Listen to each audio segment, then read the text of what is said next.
sisters joined together in love. We are brothers, we are sisters joined together in love. We are brothers, we are sisters joined together. One more time. We are brothers, we are sisters. And then this next part is fun. Listen. Love, love, love, love. Join together, together in... Your turn. Love, love, love, love. Join together, together in love. Isn't that fun? We get to do that again. Here we go. 4 times. We are brothers, we are sisters, joined together in love. We are brothers, we are sisters, joined together in love. We are brothers, we are sisters, joined together in love. We are brothers, we are sisters, joined together in love. Love, love, love, love, joined together, together in love. Love, love, love, love, joined together, together in love. This time we're going to do the same thing. We're going to join together in joy. We are brothers, we are sisters, joined together in joy. We are brothers, we are sisters, joined together in... You want to harmonize? We are brothers, we are sisters, joined together in joy. We are brothers, we are sisters, joined together in joy.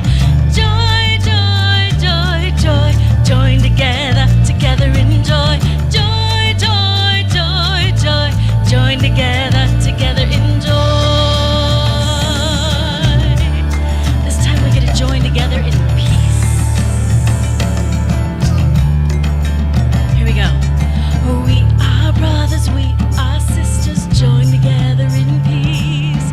We are brothers, we are sisters, joined together in peace.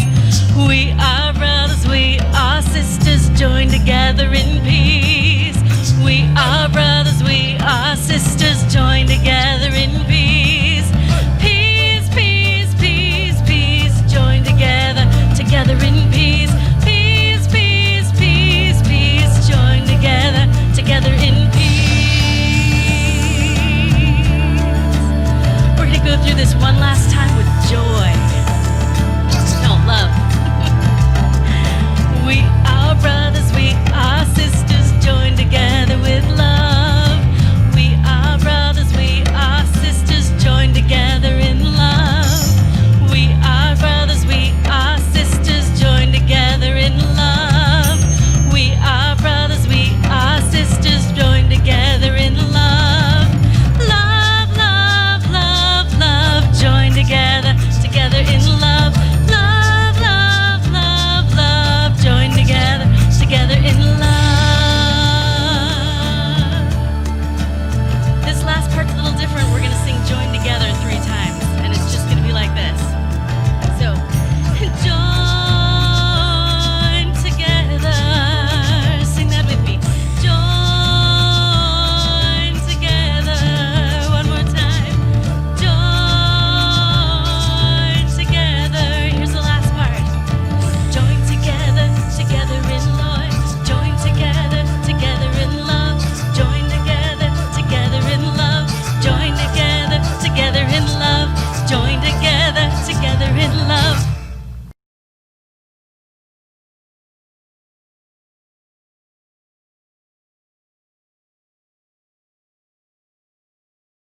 This is from Ernest Holmes. It is in our Science of Mind textbook. It is on page 608. Love is the self-givingness of the spirit through the desire of life to express itself in terms of creation. Emerson tells us that love is a synonym for God. We are also told in the New Testament that he that loveth not knoweth not God, for God is love.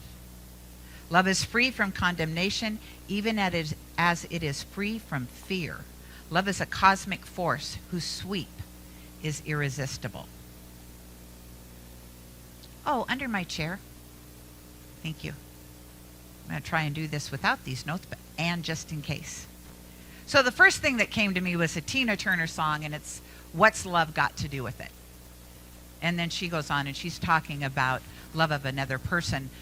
But when you ask the question, what's love got to do with it? I think love's got everything to do with it. And I think as humanity, sometimes we forget that. And so let's talk about the greatest person that exhibited love that walked this planet. To me, that would be the Jewish mystic Jesus. Now here's the thing. I hope this isn't a surprise. Jesus was not a Christian, just so you know. I'm sorry, Bernie. Really, I am. He was not a Christian. Christianity started at least 100 years after his death. He was a Jewish man, probably considered a rebel, that was wanting to change the way Jewish people lived and thought about other people. So at the time of Jesus, Jewish people that lived in Israel came from 12 different tribes. The most prominent tribe was the tribe of Judah. And I have a Bible scholar here that she will say something. She will take her mask off if I make a mistake, I am sure. I'm counting on you, just so you know. That's Cynthia Zink, in case you're wondering who I'm talking to. And so there were other people that lived in Israel, and Jewish people shunned them because they believed if you were not Jewish, you were not clean. And so there were different people that were shunned by the Jews that lived in Israel. The first were Gentiles. And the Gentiles were non-Jewish people, and the most prominent in Israel at that time were Roman soldiers. And so twofold dislike was going on here. Not only were they not Jewish, they also were soldiers that were brought into their country to manage the people. And there was a little bit of resentment going on with the fact, just a little bit, Bernie says, a little bit of resentment going on about being managed by an outside force. Any of this sounding familiar? The second group of people, and believe it or not, this is where the term Good Samaritan actually comes from. They were people that lived in Samaria. Many years prior, there was Assyrian people that came in. Assyrian people that came in, and what they left behind were poor people of all different kinds of races and beliefs, and they intermarried. And literally Jewish people traveling from Galilee to Jerusalem to avoid going through this unclean country of Samaria would go around it, because they didn't want to go through it, because again, these were not their people. These were not their tribe. The third group was, brace yourself, women. Women had no rights in the time of Jesus. They couldn't vote. They couldn't own property. They had a special place that they went into the temple. They weren't allowed to go in where the men went or where the priests were. They were considered unclean at different times of the month. So women were the third group. And then the last group were the lepers. And at the time of Moses said anybody that had a disease on their skin was considered unclean and a leper. And so I believe probably that is where the word leprosy came from, or vice versa. But lepers were another group of people that the Jewish people said, yeah, no. And they were turned out of the cities and made to fend for themselves. The poor of the poor, poorer than the Samaritans.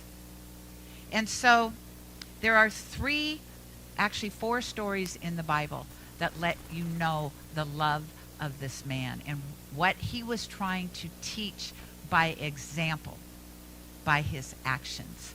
The first is a story that many of you, if not all, are probably familiar with, even if you didn't grow up in a Christian church, or you did.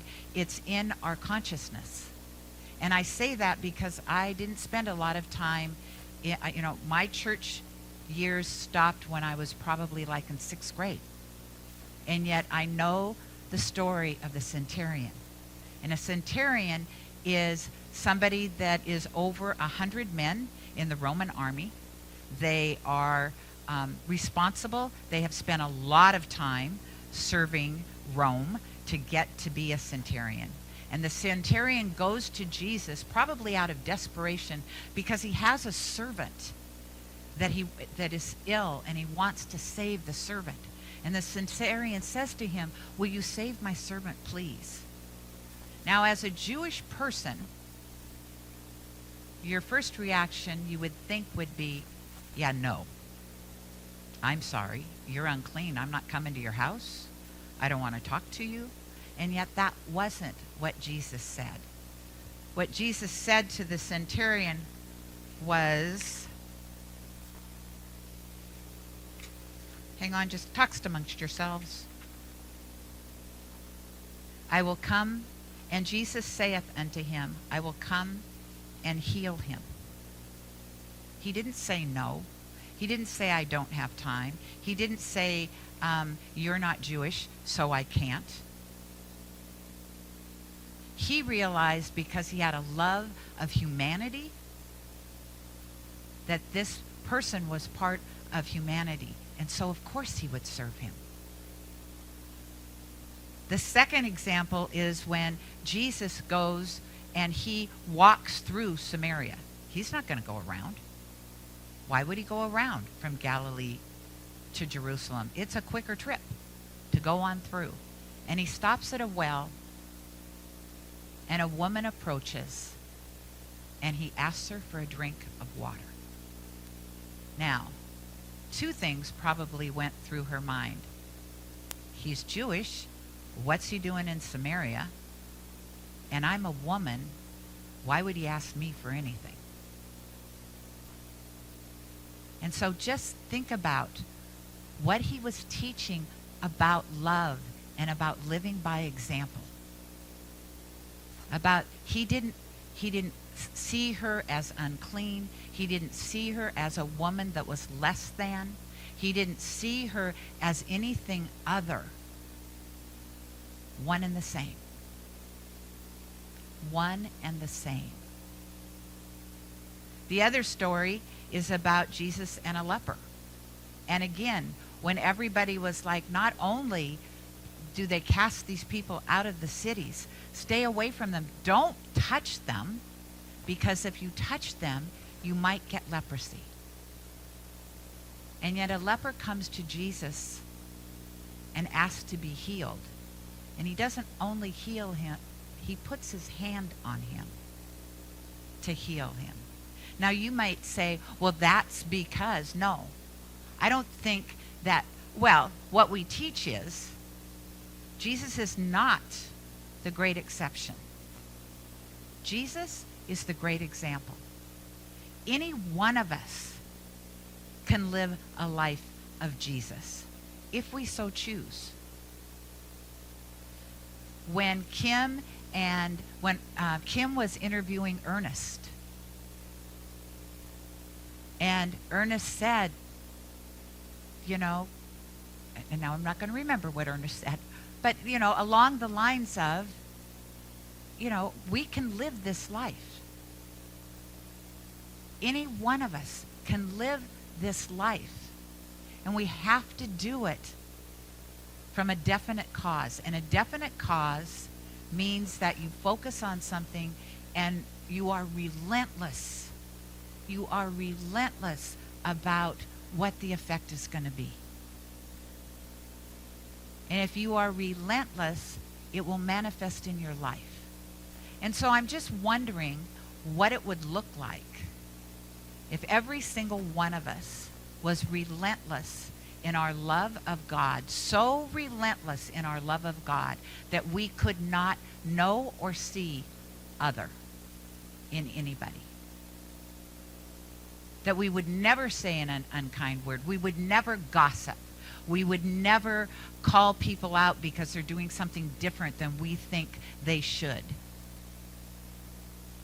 We would stand in that place of unconditional love, knowing the highest and best of all.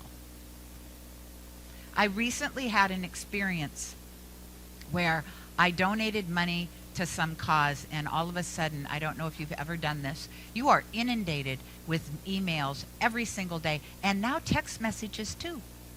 So they're double hitting you all the time.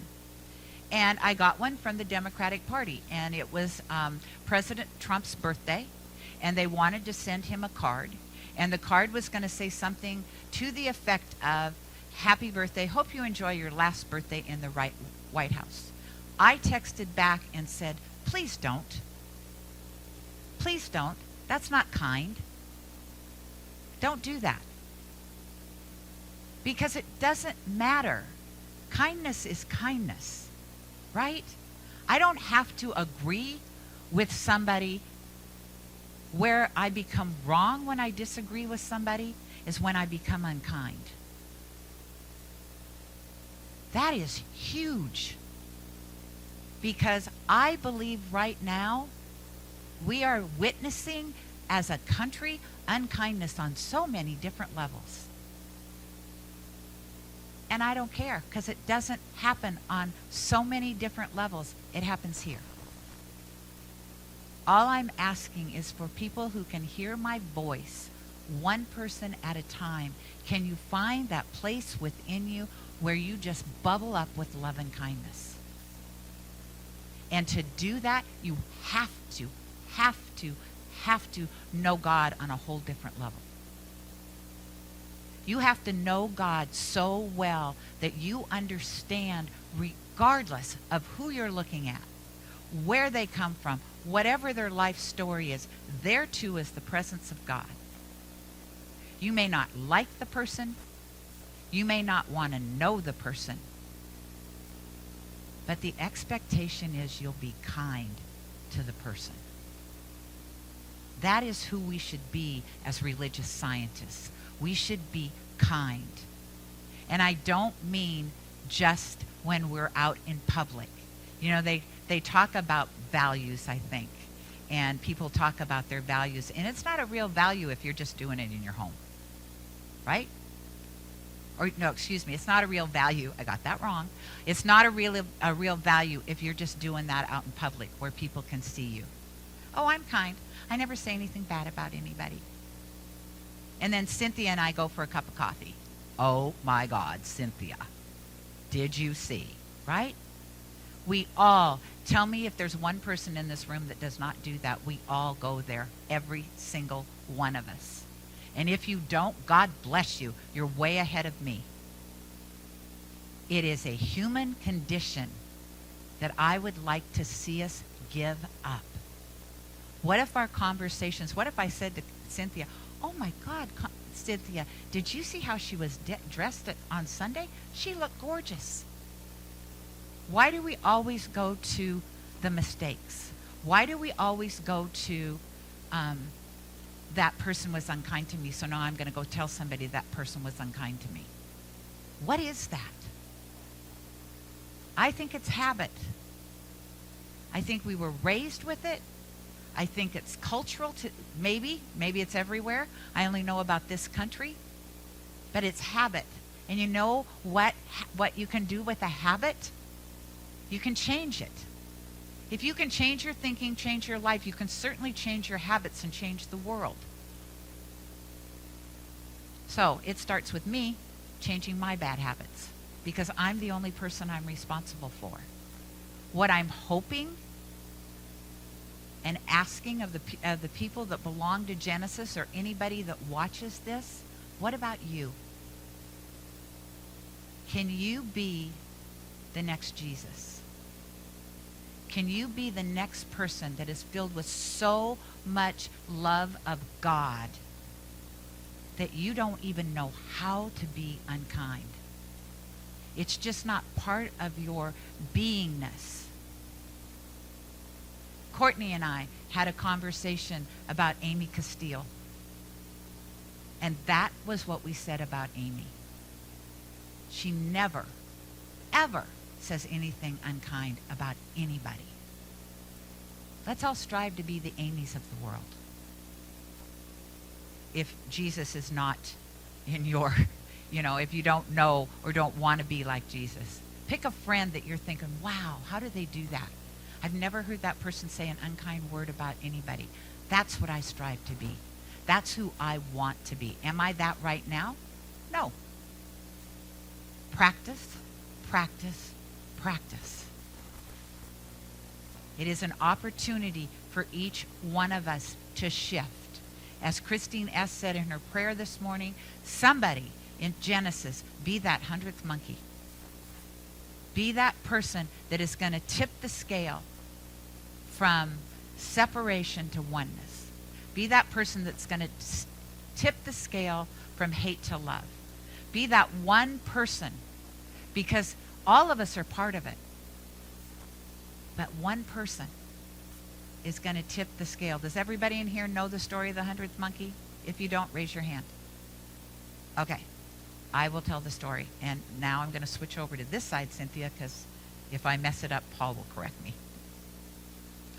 So, on an island, there are monkeys, and they're eating fruit, and the fruit always has sand on it, and they eat it all the time. And then one monkey goes down to the water and washes his fruit and starts to eat it. And he's like, wow, pretty good. All the other monkeys on the island start to do the same thing. Okay, they're mimicking him. That's not a big thing, right? There's another island with the same monkeys. Guess what happened? When enough monkeys on this island started to wash their fruit, all of a sudden, all the monkeys over here started to do the same thing. And that's what they call the 100th monkey. Any one of us can be that person, because there's already people out there that are walking the walk and talking the talk. So let's be part of that. And who cares which one of us is going to tip the scale? Let's just do it. Let's just do it. Let's default to kindness. That's what love is. It's coming from the heart. It's coming from kindness. And so to be love, you have to listen to God. Spend some time in that type of prayer that's the left side of your brain, where you just sit. You're not doing anything. You're not focusing on anything. You're not asking for anything. You're just sitting. Now, I promise you, if you've never done this before, the first couple times, you might be fidgety. You might tell yourself, I'm not hearing anything but my own thoughts. What's this all about? Gayle's full of it. Go ahead, sit there. 5 minutes. 5 minutes. Eventually, your body will stop fidgeting. Eventually, your mind will stop chattering. And that is when the juice happens. That's when you start to hear that still, small voice. As within, so without. So just listen to God. Listen to God. Be kind. Let's pray. Father, Mother, God, Spirit, right here, right now, feeling that delight, that love, that one, that thing itself that is God, as me, as everyone here. It is the power, the presence. In its magnificence, it created everything.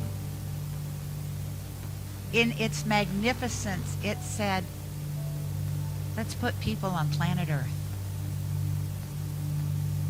And in its brilliance, even though it exists in and through and as us, in its brilliance, when we came here, it said, you know what?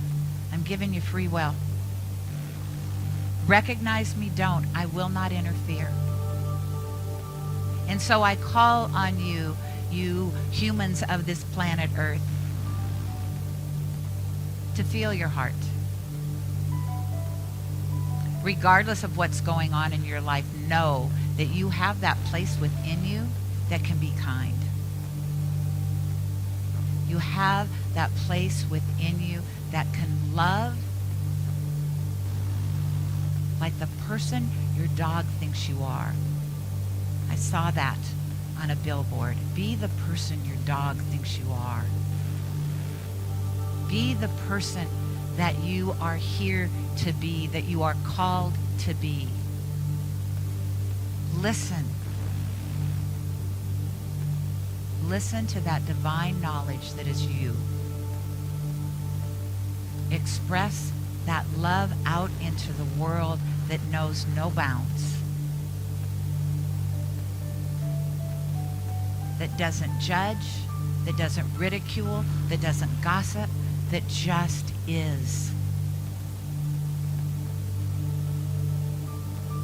I want you to take a moment right here and right now and just imagine what it would look like if every single person on this planet defaulted to kindness.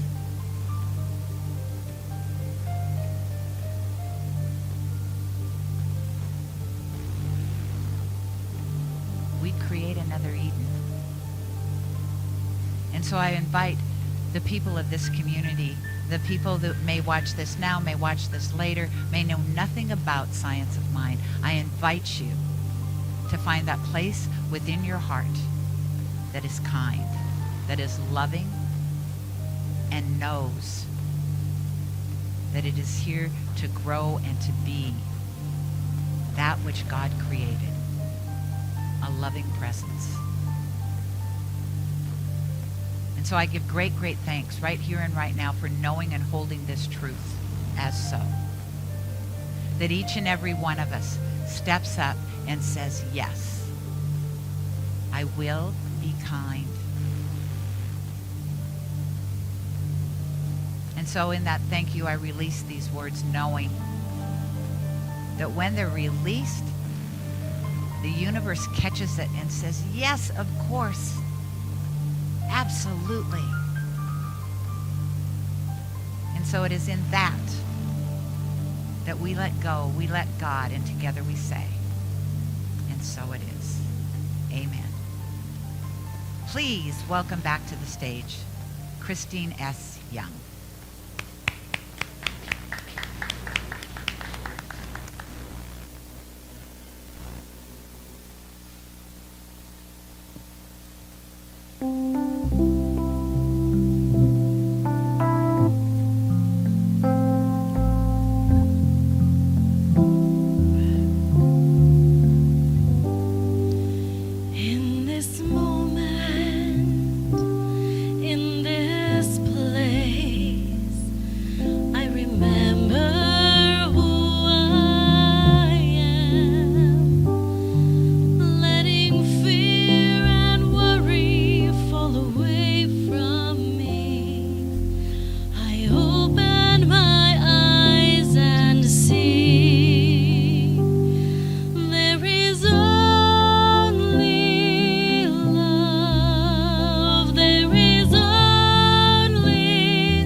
There is only love when I lose myself, when I feel I've lost my way, when I go inside and quiet my mind, I can hear Spirit gently say,